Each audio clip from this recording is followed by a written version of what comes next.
Bhaktimala TV ప్రేక్షక దేవుళ్లకు నమస్కారములు. మీ గ్రహబలం కార్యక్రమానికి ఘన స్వాగతం. భక్తిమాల టీవీ ప్రారంభం జరిగినప్పటి నుంచి ఈరోజు వరకు చూస్తున్నటువంటి వివరాలను బట్టి చూస్తే మాకు వస్తున్నటువంటి ఫీడ్బ్యాక్ ఏ దేశంలో ఎంతమంది చూస్తున్నారు అని ఒక్కసారి గనక పరిశీలిస్తే ఆశ్చర్యం. ఒకరు ఇద్దరు కాదు, వందలు వేలు కాదు, లక్షలాది మంది చూస్తున్నారు. కేవలం చైనా దేశంలో మాత్రము ఒకే ఒక్కరు చూస్తున్నారు, రష్యాలో మాత్రం ఒకే ఒక్కరు చూస్తున్నారు. చైనాలో ఒక్కరు, రష్యాలో ఒక్కరు మాత్రమే భక్తిమాల టీవీని చూస్తున్నారు.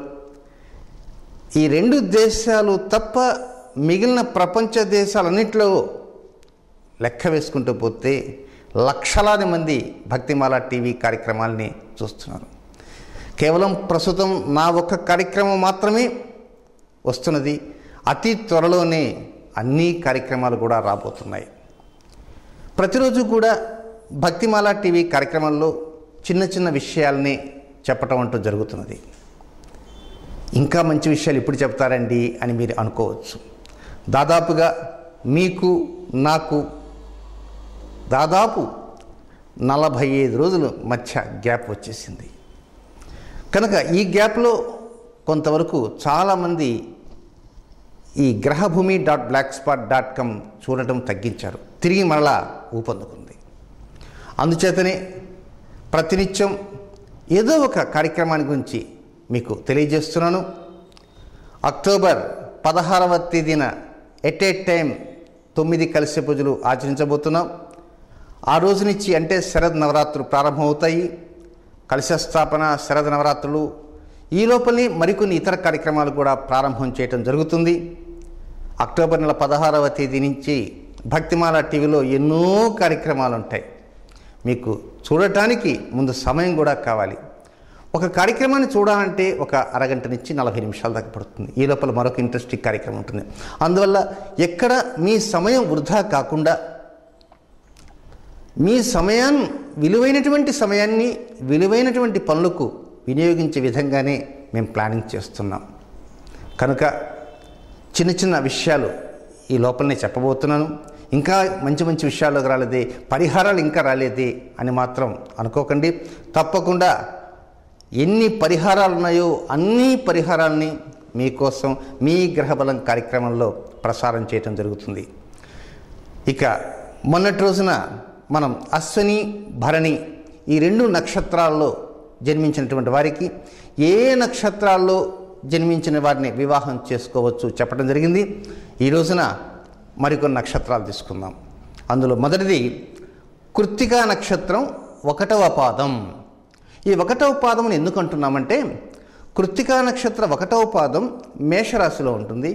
కృత్తికా నక్షత్ర 2, 3, 4 పాదాలు అవి వృషభ రాశిలో ఉంటాయి. కనుక కృత్తికా నక్షత్రం అనగానే మొత్తం అనుకూల నక్షత్రాలు ఏవేవి అని లెక్క వేసుకోకూడదు. కృత్తికా నక్షత్ర 1వ పాదానికి ఏ నక్షత్రాలు అనుకూలం, ఏ నక్షత్రాలు ప్రతికూలం అది తెలుసుకోవాలి.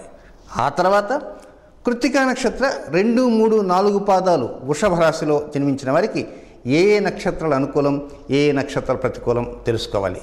కనుక ఇప్పుడు కృత్తికా నక్షత్రం 1వ పాదం మేషరాశిలో జన్మించినటువంటి జాతకులకి అనుకూలమైనటువంటి నక్షత్రాలు వివాహానికి ఏమిటో చెప్తాను, నోట్ డౌన్ చేసుకోండి. రోహిణి,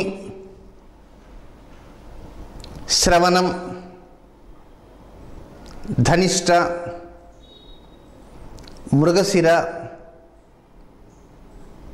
చిత్త 3, 4 పాదాలు. చిత్త 3, 4 పాదాలు అంటే తులారాశి.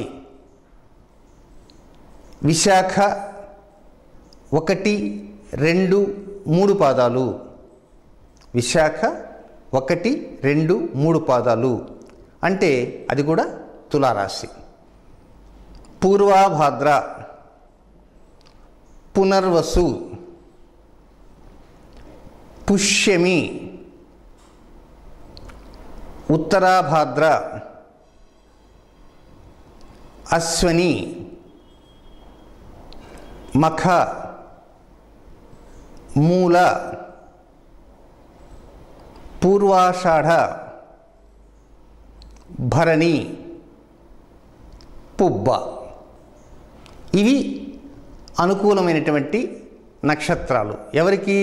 కృత్తికా నక్షత్ర 1వ పాదంలో జన్మించిన మేషరాశి జాతకులకి. ఇక వీరికి కొన్ని ప్రతికూల నక్షత్రాలు కూడా ఉంటాయి. అవేమిటో అవి కూడా తెలుసుకుందాం. నోట్ డౌన్ చేసుకోండి. ఆరుద్ర, స్వాతి, శతభిషం, రేవతి,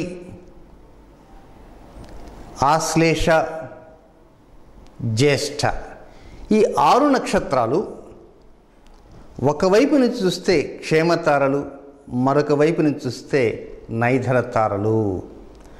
కనుక క్షేమతార, నైధన తార ఈ కాంబినేషన్ అనేది చాలా ప్రమాదకరమైనటువంటిది. ఆల్రెడీ ఇప్పటికి వివాహాలు చేసుకున్నటువంటి వారు ఉంటారు.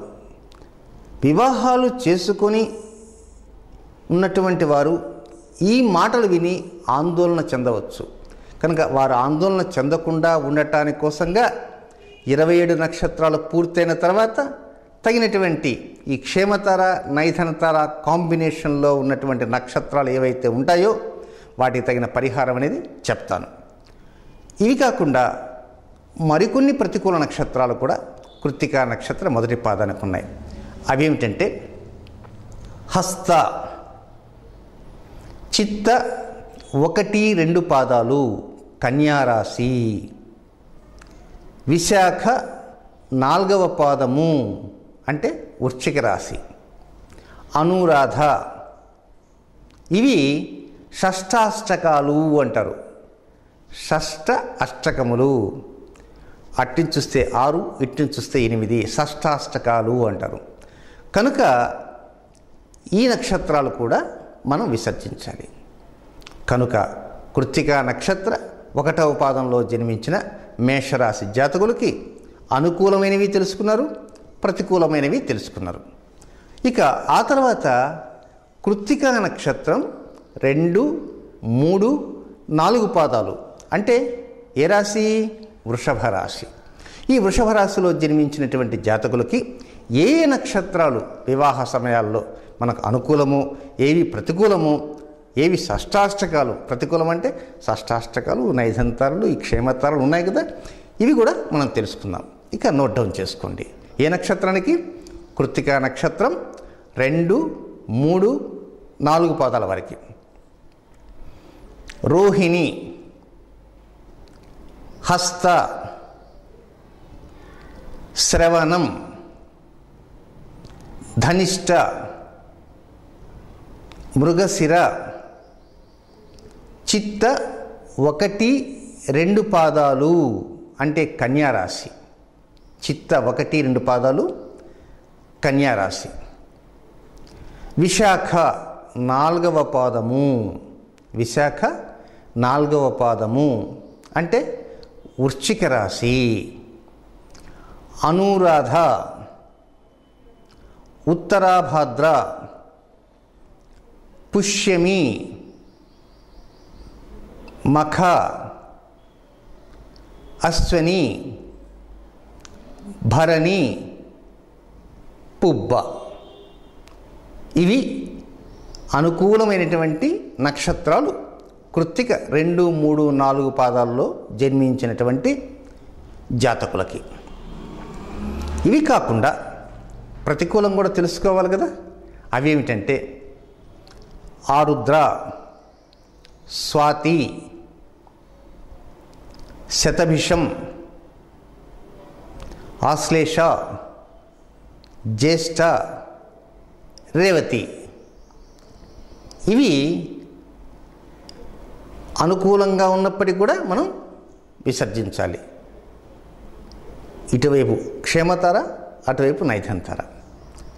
ఇక షష్టాష్టకాలుగా ఉండేటువంటి ఉంటాయి, అవి కూడా మనం విసర్జించాలి. అవేమిటంటే అవి కూడా నోట్ డౌన్ చేసుకోండి.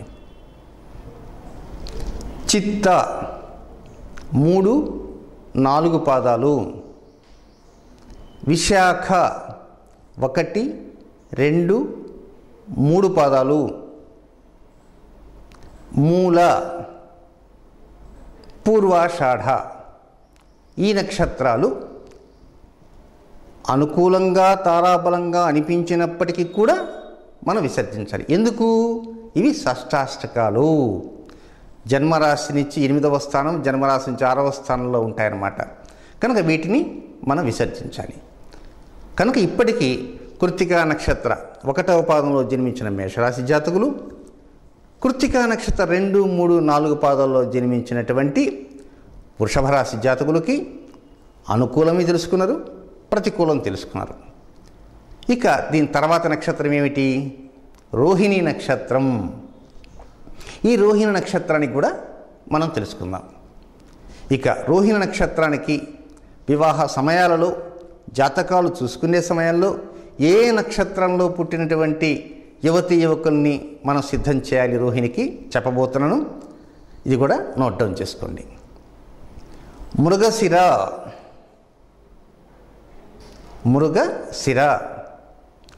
చిత్త 1, 2 పాదాలు అంటే కన్యారాశి. 1, 2 పాదాలు చిత్తా నక్షత్రం, కన్యారాశి. ధనిష్ట, శతభిషం, ఆరుద్ర, అనురాధ, ఉత్తరాభాద్ర, పుష్యమి, ఆశ్లేష, జ్యేష్ఠ, రేవతి, భరణి, పుబ్బ, ఉత్తరాషాఢ 2, 3, 4 పాదాలు. ఉత్తరాషాఢ 2, 3, 4 పాదాలు అంటే అది మకర రాశి. కృత్తిక నక్షత్రం ఏ పాదమైనా సరే. కృత్తిక,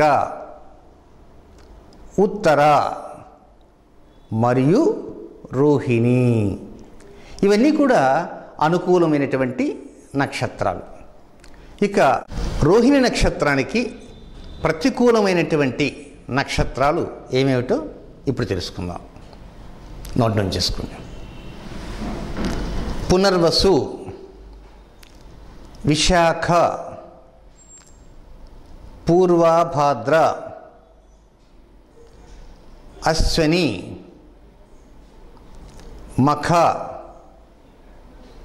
మూల. మరొకసారి చెప్తాను. పునర్వసు, విశాఖ, పూర్వాభాద్ర, అశ్వని, మఖ, మూల. ఈ 6 నక్షత్రాలు ఒకవైపు నుంచి చూస్తే క్షేమతారలుగా ఉంటాయి, అటువైపు నుంచి చూస్తే నైధన తారలుగా ఉంటాయి. కనుక ఈ నక్షత్రాన్ని మనం విసర్జించాలి. ఇవి కాకుండా మరికొన్ని కూడా ప్రతికూల నక్షత్రాలు రోహిణికి ఉన్నాయి. అవి ఏమిటంటే చిత్త 3, 4 పాదాలు. చిత్త 3, 4 పాదాలు అంటే తులారాశి. స్వాతి, మూల. రిపీట్. ఇవి కాక మరికొన్ని నక్షత్రాలు కూడా ప్రతికూలంగా ఉన్నాయి. అవి కూడా మనం తెలుసుకుందాం. అవి ఏమిటంటే చిత్త 3, 4 పాదాలు అంటే ఏ రాశి? తులారాశి. స్వాతి, పూర్వాషాఢ, ఉత్తరాషాఢ 1వ పాదము అంటే ధనురాశి. ఇవి కూడా రోహిణి నక్షత్రానికి వ్యతిరేకమైనటువంటివి. తారాబలం చూస్తే అనుకూల తారాబలం ఉంటుంది. అయ్యో అనుకూల తారాబలం కదా అని చూస్తే అవి షష్టాష్టకాలు. ఆ షష్టాష్టకాలు అయితే ఏమవుతాయిలేండి, ఒకరోజు ఆర్చుకుంటారు మళ్ళా మామూలు అవుతుంటారు అని చెప్పేటువంటి వేదాంతులు కూడా ఉన్నారు. కానీ ఒకరోజు అరుచుకోవడం, 2 రోజులు అరుచుకోవడం కాదు. ఒక్కొక్కసారి అరిచి అరిచి అరిచి ఆ అరుపులు ఎలా ఉంటాయంటే పెడబొబ్బలయ్యి ఆ తర్వాత కోర్టు గడప దాకా ఎక్కుతూ ఉంటారు. అయితే తారాబలం చూసుకున్నంత మాత్రాన వెంటనే వివాహం కూడా చేయకూడదండోయ్. ఆ వివరాలు కూడా నేను అప్పుడప్పుడు కార్యక్రమంలో చెబుతుంటా. కేవలం ఈరోజు మా ఇంట్లో ఉన్నది ఈ రోహిణి నక్షత్రం వారు కాదు, మా ఇంట్లో ఉన్న జాతకులు వచ్చేసి ఏ మఖా నక్షత్రం, ఏ శతభిష నక్షత్రం. కాబట్టి ఈరోజు ఎపిసోడ్లో సిద్ధాంతి గారు కృత్తిక రోహిణి చెబుతున్నారు, మనకెందుకు కట్టేద్దాం అని అనుకోకండి. మీ నక్షత్రాలు కాకపోయినా ముగింపులో ఏవో మంచి వివరాలు ప్రతిరోజు చెబుతూనే ఉంటుంటా. కనుక వెంటనే మీరు నెట్ కట్టేసి పెట్టకండి, వినటానికి ప్రయత్నం చేయండి. ఇప్పుడు నక్షత్రం కలిసింది. ఫర్ ఎగ్జాంపుల్ రోహిణి నక్షత్రం ఉంది. రోహిణి నక్షత్రానికి అనుకూలం మృగశిర అని చెప్పేశాం. వెంటనే మృగశిర నక్షత్రం అమ్మాయో అబ్బాయో మనకు తారసపడ్డారు. వెంటనే వారిని వివాహం చేయకూడదు. వారి జాతకాలు తీసుకోవాలి. ఆ జాతకాలు ఏ విధంగా పొంతన చేయాలి అనేది మీకు నేను ఒక బ్లాక్ బోర్డు మీద చక్కగా చాక్ పీస్తో కూర్చొని పూర్తిగా మీకు నేర్పిస్తా. నేను ఆ హామీ ఇస్తున్నా. ఏమిటోనండి, సిద్ధాంతులు తిరిగిపోతున్నా, ఒక సిద్ధాంతం ఒక రకంగా చెప్తారు, మరొక సిద్ధాంతం మరొక రకంగా చెప్తారు, మేము ఎట్లా అని. ఇప్పుడు చాలామంది అంటారు, ఏమిటి సిద్ధాంతి గారు ఈ విధంగా అందరికీ నేర్పిస్తారు, ఇంక ఈయన దగ్గరికి వచ్చేవారు ఎవరు ఉండరు కదా, మరి సిద్ధాంతి గారికి ఎలా గడుస్తుంది? ఆ భగవంతుడున్నాడు, మీరున్నారు. కనుక మీరందరూ నేర్చుకోండి. మీ పాటికి మీరు చక్కగా జ్యోతిష పాఠాలు నేర్చుకోండి. ఈ జ్యోతిష పాఠాలు అతి త్వరలోనే ప్రారంభం చేయబోతున్నాను. మా టెక్నికల్ స్టాఫ్ అంతా సిద్ధం చేయబోతున్నారు.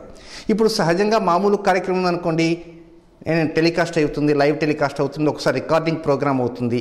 కానీ ఈ లెసన్స్ చెప్పేటువంటి పాఠాలు ఉంటాయే, జ్యోతిష పాఠాలు, అవి రికార్డ్ చేసిన తర్వాత టెక్నికల్ స్టాఫ్ వాటిని కొంత గ్రాఫిక్స్ తోటి అవి ఇవి కలిపి ఎడిటింగ్ చేయాలంటే ఇట్ టేక్స్ మచ్ టైం.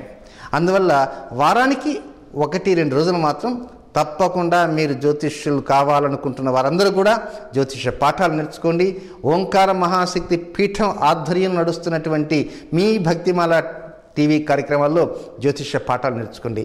ఆ పాఠం నేర్చుకున్నారనుకోండి, మీ పాటికి మీరే కుజదోషం ఉందా? కుజదోషం లేదు. నాగదోషం ఉందా? నాగదోషం ఉందా లేదా? కాలసర్పయోగం ఈ మధ్యకాలంలో అది ఒక పెద్ద అందరికి హెడేక్ అయిపోయింది. కాలసర్పం. అసలు ఈ కాలసర్ప యోగం ఏమిటి? దాని ఫలితాలు ఏమిటి? ప్రభావాలు ఏమిటి? సహజంగా ప్రసార మాధ్యమాల ద్వారా ఒక్కొక్కసారి చెప్పాలంటే అక్కడ ఉన్నటువంటి సమయం కూడా చాలా తక్కువ. ఆ సమయంలో కాల్స్ వస్తుంటాయి, కాల్స్ తీసుకోవాలా, ఉన్నటువంటి సమయంలోనే అన్నీ ముగించాలా. ఇప్పుడు భక్తిమాల ఎవరిది? మీది, మీ సొంతం. మీ భక్తిమాల టీవీలో మీరు కోరుకున్న రీతిలో అరగంట ఏమిటండి, గంట ఏమిటి, మీ ఓపిక, మీరు చూడాలని ఓపిక ఉంటే ఏకధాటిగా నేను కెమెరా ముందు కూర్చొని చెబుతూ ఉంటారు. రాసుకుంటే ఓపిక మీకుండాలి. కనుక సమయం అంతా మీదే. కనుక జ్యోతిష పాఠాలు చక్కగా నేర్పిస్తాను. ప్రతి ఒక్కరూ మంచి పండితులు కండి. మీ అపార్ట్మెంట్ కానీ, మీ ఇంట్లో కానీ, మీ గ్రామంలో కానీ, మీ నగరంలో కానీ, మీ కాలనీలో కానీ, ఎక్కడైనా సరే మీ దేశంలో కానీ మీ అంతటి మీరు మంచి పండితులు కావాలి. మీ చక్కగా పండితులు కావాలన్నదే నా సదుద్దేశం. కనుక ఈ జాతక పొంతనాలలో ముఖ్యంగా గమనించాల్సిన ఒకే ఒక అంశం ఏంటంటే, పాయింట్ల పట్టిక జోలికి అస్సలు వెళ్ళకండి. ఉదాహరణకి పాయింట్ల పట్టిక వలన వ్యక్తిలో ఉన్నటువంటి రుగ్మత ఏమిటో తెలియదు. ఆ వ్యక్తికి టీబీనా, లేక టీబీతో బాధపడుతున్నాడా, లేకపోతే మరొక వ్యాధితో బాధపడుతున్నాడా, లేక మరొక చెప్పలేనటువంటి బాధతో అతనుకుందా అనేటువంటివి వధూవర గుణమేళ పట్టిక చెప్పదు. చాలామంది పైకి టిప్ టాప్గా ఉంటారు, సినిమా యాక్టర్ని మించి ఉంటారన్నమాట. అసలు వాళ్ళు సహజంగా చూస్తేనే అబ్బా సినిమా యాక్టర్ కంటే, సినిమా యాక్టర్లు అంటే వారు మేకప్ వేసుకొని కెమెరాల ముందు కూర్చొని ఏసీ రూమ్లో కూర్చొని ఉంటారు. బయట చూసేవాళ్ళు సినిమా యాక్టర్ని మించి ఉంటారు నటుల్ని. అంత అద్భుతంగా సౌందర్యవంతులుగా ఉండేటువంటి వారిలో కూడా ఒక్కొక్కసారి అనేక రకమైన రుగ్మతలు ఉంటాయి. ఆ రుగ్మతలు తెలుసుకోవాలంటే జాతకం చూస్తేనే తెలుస్తుంది. లేకపోతే తెలియనే తెలియదు. మరి అలాంటి జాతకం చూడకుండా 24 పాయింట్లు వచ్చాయండి, అబ్బో 27 పాయింట్లు వచ్చాయి, బ్రహ్మాండం, నక్షత్రం 27, ఇక్కడ కూడా 27 పాయింట్లు వచ్చాయంటున్నారు ఒక ఆయన. మరొక ఆయన 21 పాయింట్లు వచ్చాయండి. అసలు 21 అంటే ఏమిటో తెలుసా సిద్ధాంతి గారు? ఏమిటో తెలుసా? వినాయకుడికి 21 పత్రాలతో పూజిస్తారు, ఇక్కడ పాయింట్ కూడా 21 వచ్చాయన్నాడు. ఏం చేస్తాం, ఆ విధంగా తయారైపోయినారన్నమాట. మరొక వ్యక్తి చూస్తే ఒకనాడు 18 వచ్చాయండి, చేసుకోవచ్చా చేసుకోకూడదు కదా, 18 మినిమం, అష్టాదశ శక్తిపీఠాలండి అన్నాడు. ఈ ప్రకారం భాష్యం చెప్తున్నారు కానీ లోపల ఉన్నటువంటి జబ్బులకి భాష్యాలు చెప్పేవాళ్ళు లేరు. కనుక వధూవర గుణమేళ పట్టికవి వెళ్ళకండి. ఆ తర్వాత అంశం, అమ్మాయికి కానీ అబ్బాయికి కానీ వివాహం చేయాలంటే ఆయుస్థానం సరిగా ఉందా లేదా తెలుసుకోవాలి. ఏమండి, ఒక అమ్మాయి ఉంది, లేకపోతే ఏ అనేటువంటి వ్యక్తి ఉన్నాడు, ఏ వ్యక్తికి బి అనే వ్యక్తి నుంచి వివాహం చేయాలి, బికి అల్పాయుష్కులు అని చెప్పి ఆ బిని వివాహం చేసుకోకుండా ఇలా ఉంచారు కదా, మరి బిని ఎవరు చేసుకుంటారు వివాహం? అది కూడా నిజమే, ఎవరు చేసుకుంటారు? ఇట్లా ప్రతి ఒక్కరు జ్యోతిష్యం నేర్చుకున్నారనుకోండి, నేర్చుకున్నప్పుడు ఆ బి అనేటువంటి వ్యక్తికి అల్పాయుష్కుడు, అమ్మో వివాహం చేసుకుంటే ఏదైనా సంసారం గల్లంతైతే అని ప్రతి ఒక్కరు ఆలోచిస్తారు. మరి ఇంక ఏమిటి, ఆ బికి మార్గం లేదా? కనుక ఆ బికి కూడా కొన్ని మార్గాలు అంటూ ఉన్నాయి. కనుక ఆ బి కూడా అలాంటి మార్గాల్ని ఏవైతే ఉంటాయో కొంత భక్తి శ్రద్ధలతోటి చక్కగా మృత్యుంజయ మహామంత్రాన్ని బాగా పఠిస్తూ శ్రద్ధాభక్తులతోటి పఠిస్తూ ఉంటే తప్పకుండా భగవత్ అనుగ్రహం తప్పకుండా కలుగుతుంది. కనుక ఇవన్నీ కూడా ఏమిటంటే మనం ప్రతినిత్యం కూడా ఏదో పూజ చేస్తున్నాం అని చెప్పి ఆ దీపారాయణ చేయటం, ఆ దీపారాయణ చేసేటప్పుడు చెప్తుంటారు, త్వరగా కాఫీ రెడీ చేసి, బ్రూ కాఫీ రెడీ చేసి, కాఫీ అంతా తీసి ప్యాక్ చేసి పెట్టేసాయి, ఆ డ్రైవర్ని పిలువ అంటుంటాడు, ఇక్కడ హారతి ఇస్తారు, గంట కొడుతుంటారు. చేసేటువంటి పూజ ఒక్క నిమిషం చేసినా చాలా వరకు మనసంతా కూడా అక్కడ కేంద్రీకరించి ఆ తర్వాతనే పూజా కార్యక్రమం చేయాలి. మరికొంతమంది ఉంటారు, కొంతమంది ఈ మధ్యగా నేనే స్వయంగా చూసా, అదేమిటంటే పేర్లు చెప్పడం బాగుండదు, పూజా కార్యక్రమాలు పురుషులు చేసే సమయంలో